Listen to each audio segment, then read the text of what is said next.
Malgré interdiction et gouverneur et ville province à Kinshasa, la Mouka maintenant qui marche na bango pour soutenir bandeko ya est ya RDC kasi marche yango ezalaki dispersé na la police nationale congolaise na tongo ya lelo na Tchangu wapi ezalaki point de départ liboso ya deux leaders na bango Martin Fayulu pe Adolphe Muzitu ba o bazalaki escorté na la police tina bandako na bango 5 ans uta papa Wemba akufa en pleine scène na Abidjan lelo tokanisi ye na nzela édition na biso bokozwa détail nyonso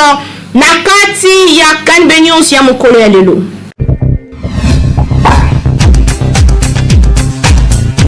Plaisir ezali na ngambo na makoyeba ke bozali ebele liboso ya poste télévision na bino mpona kolanda kanbe nyonso ya mokolo lelo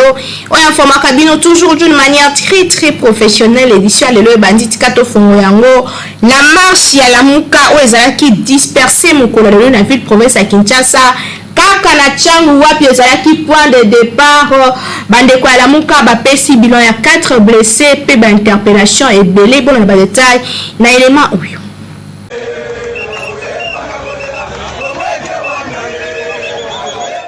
Marche ya parti politique Nouvelle Élan PSD organisée en faveur de la population ya Est et RDC mokolo ya lelo samedi 24 avril na étendue mobimba ya RDC et sali 4 blessés graves pe ba militants ebele bazali interpellés selon témoignage ya Devos Kitoko secrétaire général ya SID. Marche oyo ezwaki présence ya Martin Fayulu pe Adolphe Muzitu, deux membres ya présidium ya Lamuka ezalaki au préalable interdit dans l'autorité urbaine pour la raison sanitaire et à lutte contre pandémie à COVID-19. Gouverneur ya ville à Kinshasa, Gentini Gobilambaka na communiqué moko a publié qui na journée à vendredi 23 avril autorité urbaine a singaki na la police nationale congolaise va faire respecter ba geste barrière PMIBeko ya mboka notamment pour disperser rassemblement nyonso ya plus de 10 personnes na lieu public. Déterminé au bazala qui ba membre ya lamuka ba maintenant qui marche na bango kino ezala dispersé na tango ya lelo na district ya Tchangu wapi point de départ et Pesamaki. 4 militants bazali gravement blessés pe conduits na hôpital pe lisusu ba militants ebele interpellés surtout dans la province selon bilan et Pesami kasi ezali na no provisoire. Tobo sanate que marche yango ezalaki organisé pour na ko dénoncer ba massacre à répétition et ba civil na est de la République démocratique du Congo pe comme même soutien la population victime na ba acte ezali commis na ba groupe rebelle au bazali coopérer na est ya mboka na biso kasi lokolo ezalaki interdit na gouvernement yango e panzani boye pe bilan ezali kokoba kobakisama Kinshasa eleki partout.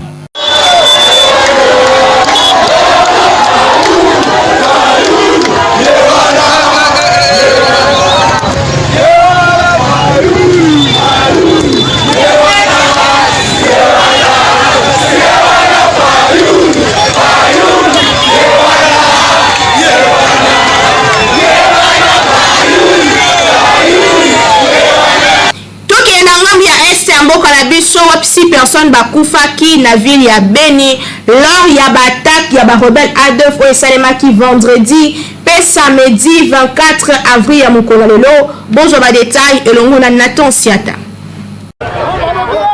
Au moins 3 personnes bakufi na nouvelle attaque moko ya ba rebelle ya Allied Democratic Force ya ADF na bagglomération ya Mukondi situé na axe routier Eringeti Kainama na groupement ya Bambuba Kisiki na territoire ya Beni na Nord Kivu. Et salami mokolo ya samedi oyo 24 avril 2021. Bilan oyo ezali na provisoire. Fonctionnaire délégué ya gouverneur azalaki affecté na région wana nde azali ko expliquer yango na presse locale que bandeko oyo bazalaki exécuté na basaya oyo lors ya ba violent combat oyo et bazali ko opposé ba soldats ya forces armées ya République démocratique du Congo FARDC à 12 km ya Eringeti. Nazali ko confirmer information oyo ba rebelle ADF ba atakaki Mukondi na tongo ya lelo samedi pe ezalaki na ba affrontement oyo esalemaki pendant plusieurs minutes. Malheureusement ba dégâts humains ezalaki enregistré na kati na bango 3 civils mokoka ba kufi bazalaki bango nyonso ba cultivateur pe ba habitants ya localité ya Eringeti. Ezali pe bilan moko provisoire oyo ekoki ko s'alourdir ndenge atalisaki Ndiamoja Sabiti.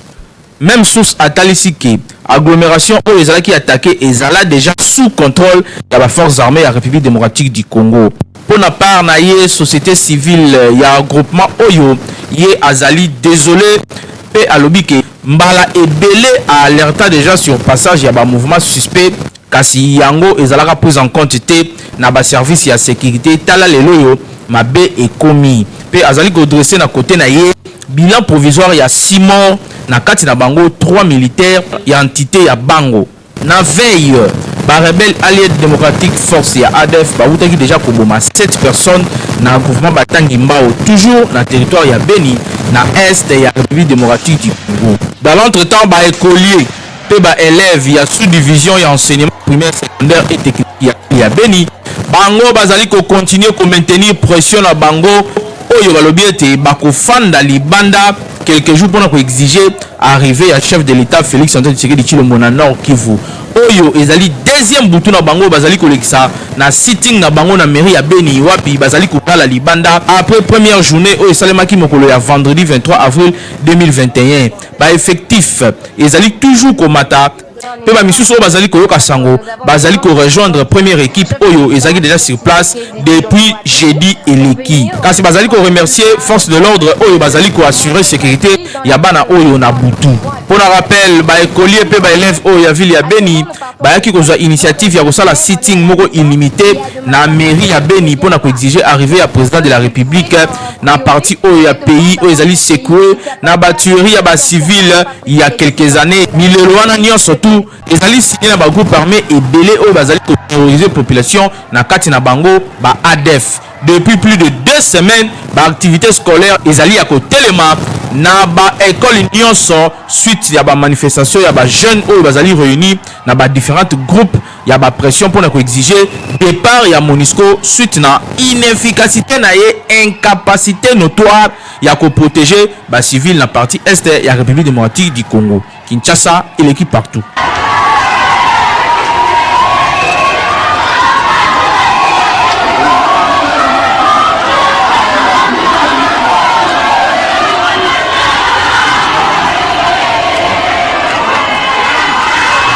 Na cadre ya kodécouvrir ba membre ya gouvernement Sama Lukonde lelo to saeli bino portrait ya Patrick Muyaya Katembwe oyo azali bongo ministre ya communication pe média bolanda ba détail na élément oyo. C'est grâce à moi. Né le 10 juillet 1982 na Kinshasa, nouveau patron du ministère de la communication et médias Patrick Muyaya Katembwe azali marié na madame Benoît Muyaya, père de 3 enfants. Actuel porte-parole du gouvernement, azali membre du parti lumumbiste unifié,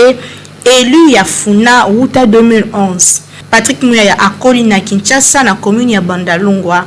Ye azali titulaire ya licence na journalisme na Institut facultaire de sciences de l'information et de la communication IFASIC. Yambo ya kozwa diplôme sur la gestion démocratique na ba état fragile à travers programme Rising Star ya International Republic Institute na 2014. Patron ya presse congolaise a bandi carrière na la journaliste reporter na CBS Télévision, moko ya ba chaîne locale à la ville province ya Kinshasa. Ye ayaki kokoma président ya conseil na administration o etali carrière politique na ye boye ba ko Patrick Muyaya asalaki ba étude politique na 2005. Yambo ya ko rejoindre équipe ya Pius Isoyongo, deuxième reporter ya Assemblée nationale na transition ti akomaki conseiller politique na ye. Na 2007, Patrick Muyaya akomaki conseiller en communication na cabinet ya Premier ministre Antoine Kizenga. Un an plus tard, ayaki kokoma conseiller principal chargé à communication et à presse na primature sous mandat ya Premier ministre Adolphe Muzito. Poste oyo occupaki ti 2011 yambo ya kozala élu lokola député national ya district ya Funa na liste ya parti lumumbiste unifié Paluna Mukuse.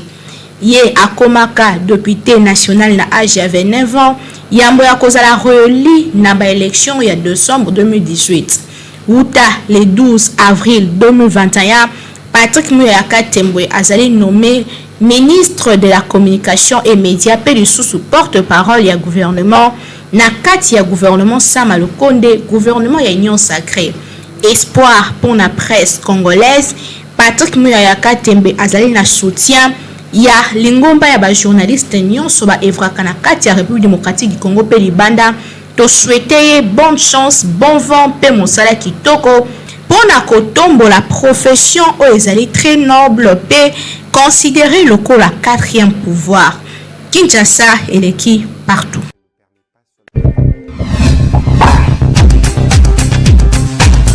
Beltesco a teli binom Nexon Platinum Triple X na marché. Besoin idée na élément ou. Beltesco musungi ya mboka aye lisusu kaka ndenge amesana kosunga cette fois-ci aye avec Nelson Platinum Triple X, lampe de rasoir oyo atie na disposition ya ba congolais pona misala ya ndenge na ndenge eza na minu ya kosakana teta kaka bazali kobenga yango Triple X, c'est-à-dire avec lampe de rasoir oyo okoki kokata suki mutu mobimba osilisi na bakwa pe o arranger mutu mandefu sans problème. Lampe de rasoir oyo Nelson Platinum Triple X ezali kitoko bondi milanga kasi sango ya kitoko makasi oyo epesi sai na mitema ezali ke ba coiffeur nyonso boyoka bien osombi kaka 10 farde ya lampe de rasoir oyo Nelson Platinum Triple X oza na droit ya ndaku oyo lokola salon de coiffure moderne bakoya kotikela yo bango moko na ndaku, sadi benga kaka na numéro oyo 081 85 00501 okozwa superviseur ya Beltesco oyo akozwa contact na yo pe akoya kotikela yo ndako oyo lokola salon epai na yo na ndako okofuta ata eloko te esili wana te yoka lisusu soki ozali pe na besoin bapesa yo mesa oyo ozali komona pe miroir pona okataka suki na yo kitoko na elengi nyonso tunanga nini somba kaka 5 farde ya lampe de rasoir oyo Nelson ya Beltesco Platinum Triple X oza mobimba bakoya kotikala yo mesa oyo na ndako pe miroir oyo yo na basalo ya minene oyo tomonaka na baville différence ekozala lisusu te. Beltesco alobi peke bacoiffeur nyonso à chaque fois bakobanda koutiliser lampe de rasoir oyo Nelson Platinum Triple X bakobanda koenregistrer bango pe na fin du mois bakozwa mwa eloko na cadre ya récompense po bazali bacoiffeur ya Beltesco. Kinshasa eleki partout.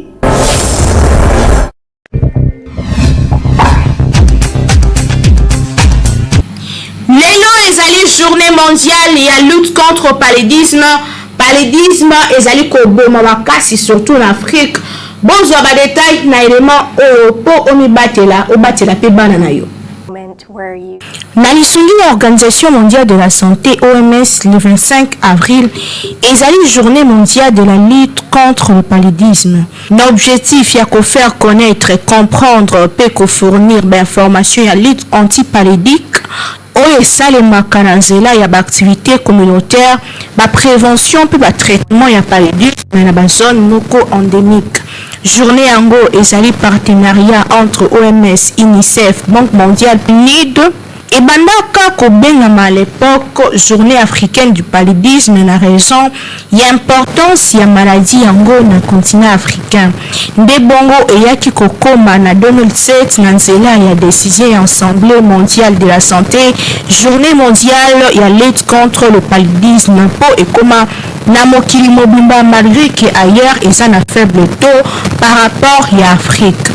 Paludisme et se transmetaka na anophène femelle moustique pe yango ezali responsable ya badese ya plus d'1 million ya bana en Afrique par an. paludisme et bomaka africain moko na chaque 30 secondes et 90% ya ba décès na Afrique ezalaka dû na paludisme au tobengaka mingi malaria. Chaque année, 30 millions de personnes bazalaka atteintes na paludisme au bomaka 3000 personnes par an na Afrique subsaharienne. Pour se prévenir na malaria, singeli ko assainir environnement na yo, konongola ba flaque d'oignon so esika ba moustique bakoki ko se multiplier, éviter ba matiti pe ba salité o koki ko abriter bangungi pembeni ya ndako na yo ndako na veni ezali pona komibatela lalaka na moustiquaire imprégné d'insecticide pe en cas ya symptômes locaux la fièvre tout pasi kimambango comment la médecin na yo ensemble luttons contre le paludisme Kinshasa et l'équipe partout.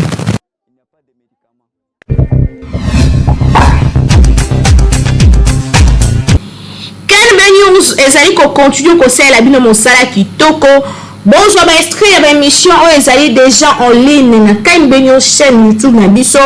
kasi ko bosa na te ko s'abonner.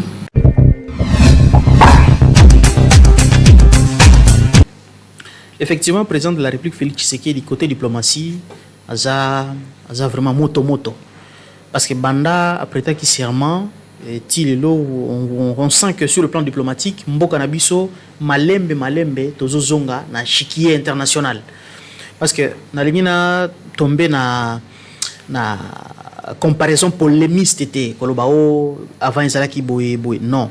effectivement pendant temps ya prédécesseur na ye président Joseph Kabila zaki na ndenge na ya komonela makambo donc comme on a taba biloko ba sadek wana ba réunion mususa ko kindi na été ba biloko neti ba CAC ba biloko neti ba COMESA ba Union africaine donc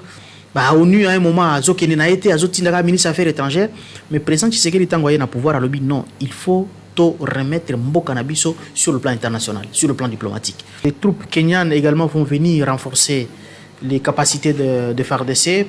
pour solutionner le problème il y a Est, c'est une très bonne chose. Et que les commandants suprêmes des forces armées de la République démocratique du Congo a pris la décision et que nous tous, nous sommes là pour faire ce qui mérite d'être fait afin que cela soit matérialisé. Madame Naomi, tant que le président Tshisekedi a continué au pouvoir, dans l'Est et en Mboka na biso, il y avait des centaines et des centaines de groupes rebelles. Et bitumba o eza na Est, tant qu'on a zolanda tako to ba média na biso batum bazolo ba makambango etika likolo un peu de manière hâtive émotive et consort. Bitumba wana eza bitumba ça date de plus de 20 ans. Plus de 20 ans. Et les enjeux qu'il y a à l'est de notre pays, c'est au-delà de ce qui apparaît. C'est au-delà de ce qui apparaît. Il y a des enjeux économiques, il y a des enjeux politiques, il y a des enjeux géostratégiques, il y a les enjeux identitaires na Est et Mboka na biso. Et le président Tshisekedi, par rapport à sa politique de zéro conflit, de bon voisinage, il fournit même beaucoup d'efforts d'être en bon terme avec tous les pays voisins, notamment le Rwanda, l'Ouganda, des pays qui ont toujours eu de problèmes avec notre pays, en tout cas sur le plan sécuritaire. Parce que l'Ouganda et le Rwanda, on ne peut pas les cacher. Ce sont des pays qui ont appuyé d'abord certains Congolais pour mettre encore notre pays à feu et à sang. Mais le président Tshisekedi, malgré l'animosité qui règne dans une certaine mesure au sein de la population congolaise à l'égard du Rwanda et de l'Ouganda, mais le président de la République se permet de se rapprocher davantage pour que la solution soit trouvée de manière pacifique. Mais on constate que les choses, les hostilités continuent, l'insécurité continue. Et voilà pourquoi le président de la République est dans beaucoup, il se bat beaucoup. Il se bat beaucoup, il est au four et au moulin. Et nous espérons que la solution sera trouvée et que la paix sera ainsi définitivement retournée à l'est de notre pays. Avantage to désavantage nini ezali kobala mwasi oyo azali mokolo na yo eza motune etune mokola lelo bolanda reportage ya Nathan Siata pe Hervé Zaka.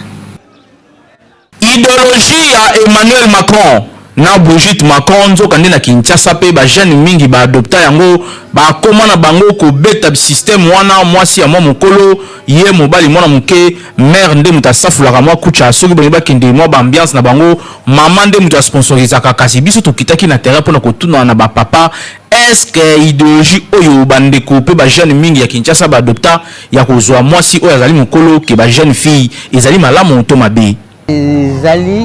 ezali na soki omoni te mama wana aza kosepelisa yo na ndenge na mayele na yo mpo ntango obimabima omonaka yango solution te okei kokutana na oyo solution ezali te mais nde olingi wana mpo na solution yango site avantage parce que azali kolanda situation na yo bokobima na ye alwata mabe alwata malamu boza kobima na ye puisque olingi ye na mayele nyonso oui conséquence ikokozala peut-être yo ozali te ye ntango yo kozongola te akendeke boye mais ntango yo kolanda na kokendeke boye okende kutana muntu mosusu oyo aleki yo na mwa mayele mosusu mais sikoyo conséquence ikoya mpo bopanzana puisque alandi nzela bino oyo olandaki te ezali malamu soko bozali na tel niveau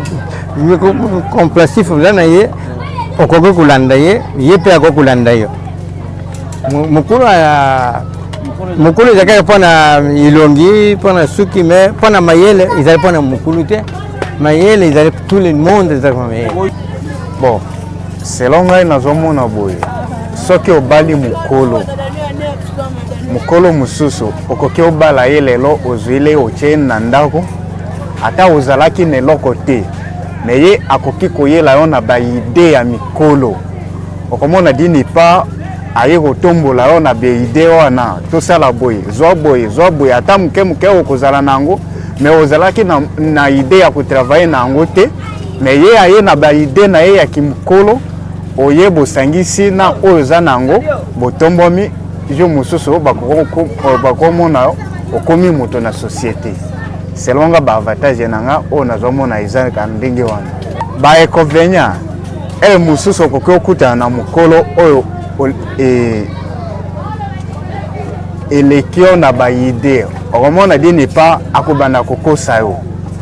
okoki obima boye azomona yo mwana moke ye aye kobima na ye ake bisika na ye ozonga kuna okoti ye na ndako mosusu dini pa ndenge balobaka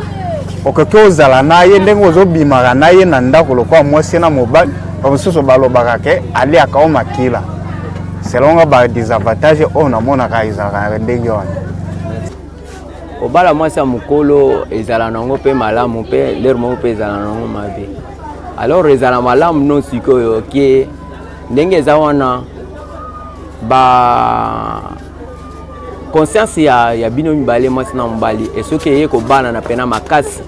wana nde bovandi malamu bote mwasi oyo aza mwa mokolo aza na mantirite ya kovanda na libala na lolenge azwili conseiller epa baboti na ye mosusu donc tiko azwi conseiller mais ntango akoya na ndako ya libala akomi kobebisa yango mono donc sikoyo désavantage yango wana mais avantage nde ezalaka nongo ndenge aye soki esengelaki pena donc bovanda kimia avanda pena alezi yango nde donc sikoyo balingaka abala mwasi oyo aza na mantirite ya kokola akola pe na nzoto akola pe na molimo yango wana nde eza na avantage mwana mwasi abebisi mais aza na mokolo me mantirite ekola te yango nde eboyaka mwa mobali akoma regrete fale nazwa mpe oyo aza na age na nga me marigi ata ozwa nono na age na yo me yeba kopona donc sikoyo mwasi nini okovanda na ye na mwasi oyo okokovanda na ye te yango kutu nakokopesa bagene non sikoyo lolenge oyo bozali choisir donc mutu oyo oza mantirite ya malamu conscience oyo ekobalana na yo yango nde ekozala kutu bien po vanda na mwasi no na kati ya ndako tokanisaka soki tozongi na bible ezali malamu te na yo mwana omona nudité ya mama na yo ezali bilakeli mabe kasi soki pe tokei na bolingo tokolobaki bolingo ezalaka nango na age te po ezalaka pe na frontière te ndenge balobaka ezo dépendre kaka na ndenge bozomemela yango mais soki bozoso yango na cadre ya koshina to na cadre ya kokima basi ya age na bino wana nde ezali malamu te po lobby conflit de génération ekokota na yo na mama mokolo po ezala biloko mosusu oyo ko comprendre ye ako comprendre yango te po age se epusani donc conseil ezali na ba jeune garçon luka mwasi ya âge na yo ya génération na yo po bo évoluer malamu tika ba mama na ba papa basa na bango yo za mwana oza komiloka pamba Kinshasa et l'équipe partout.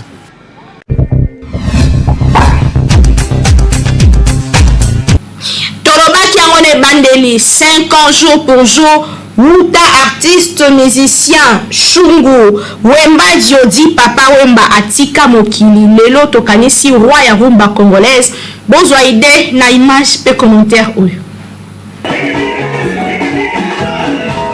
Ezalaka na butu ya le 23 pe le 24 avril 2016 na Abidjan. Nde roi ya rumba congolaise Atika Kamabele simana ye kokwea na scène na festival ya musique urbaine oyo ezalaka organisé na Côte d'Ivoire. Icône ya musique congolaise, Papa Wemba asala plus de 30 ans de carrière musicale. Ye azali kino lelo reconnu na niveau international lokola mécène monene ya République démocratique du Congo. Nasap, musique, pe cinéma, ancien patron ya Viva la Musica, atikala toujours na mitu ya ba fan na ye, ndenge balobaka l'artiste ne meurt jamais. Na occasion ya 5e anniversaire na ye, ba activité belé ezali organisée na mémoire ya Vie Kourou na Afrique pe libanda ya mboka ndakisa messe d'action de grâce organisé mokolo lelo pe ba activité ndenge na ndenge esalami na Matonge quartier natal na ye. Toyeba que Shungu Wemba Diodi Papa Wemba azwaka prix ya meilleur artiste masculin d'Afrique na édition ya 1996 pe azalaka décoré na tango liwa na titre posthume commandeur ya ordre national ya Côte d'Ivoire pe grand officier na ordre national ya ba héros nationaux Kabila Lumumba. 5 ans déjà Wuta Atika Mabele tika ete molimo na ye epema na kimia kasi atikela République démocratique du Congo richesse ya musique na ye, richesse ya kolata pe richesse ya cinéma oyo ye moko asalaka pe azali marque de poser lelo oyo 5 ans déjà ba congolais bakanisi ye.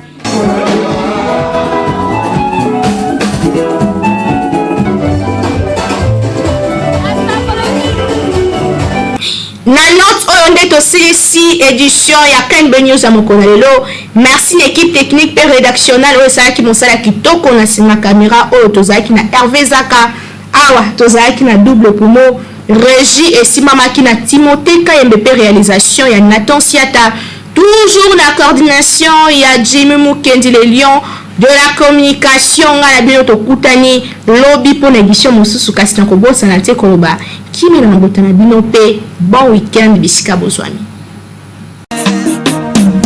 Magazine.